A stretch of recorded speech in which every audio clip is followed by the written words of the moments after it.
Well, it's a good first step. And the big thing that was agreed to was the Americans said that they will turn their headquarters in Japan for US forces into an operational headquarters.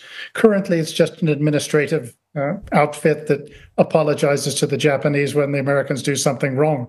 But if you turn it into a real warfighting headquarters, and have that go along with what the Japanese have just started to do, which is get their own joint operation headquarters.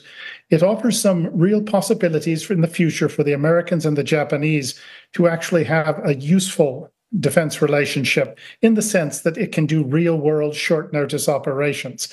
So it's, as I said, it's a first step. Many questions remain to be answered about what sort of authority and resources the new headquarters will have. But that will come with time if we've got enough of it. But they also agreed to do a number of other things, many of which they're already doing at this meeting. And it was all in all a good reaffirmation of the level of cooperation and increasing cooperation the Japanese and the Americans have.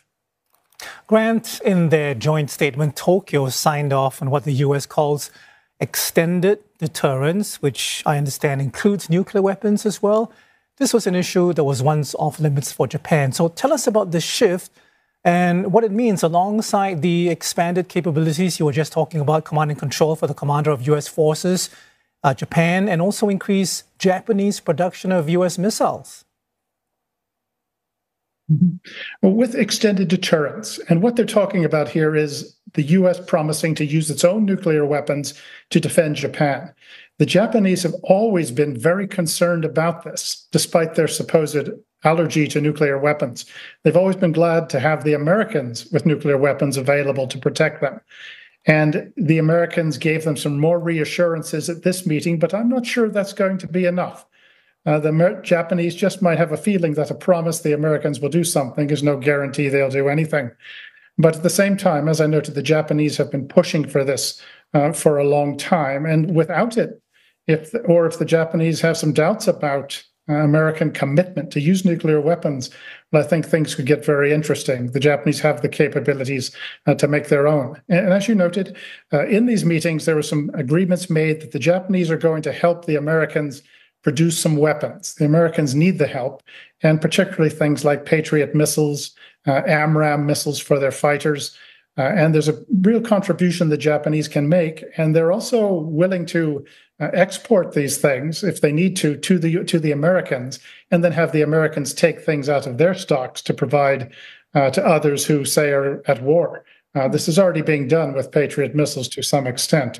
But all in all, we're seeing a deepening of the relationship and having it turn into sort of a practical relationship with concrete things that it produces that we haven't seen for a long time. It's been in the works for about 5 years or so, but it just seems to go faster and faster. But the Japanese know they have a problem with China and North Korea and Russia, and they are worried.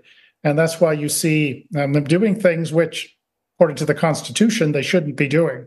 But that's been reinterpreted out of its original meaning probably 6 decades ago.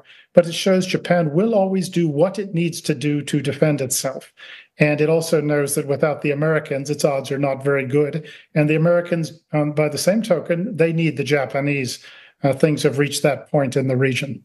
Grant, and the move is likely to stoke the ire of Beijing. Just how big a threat or disruption would this upgrade be for China's calculation in the Indo-Pacific? And how would Beijing respond diplomatically or militarily?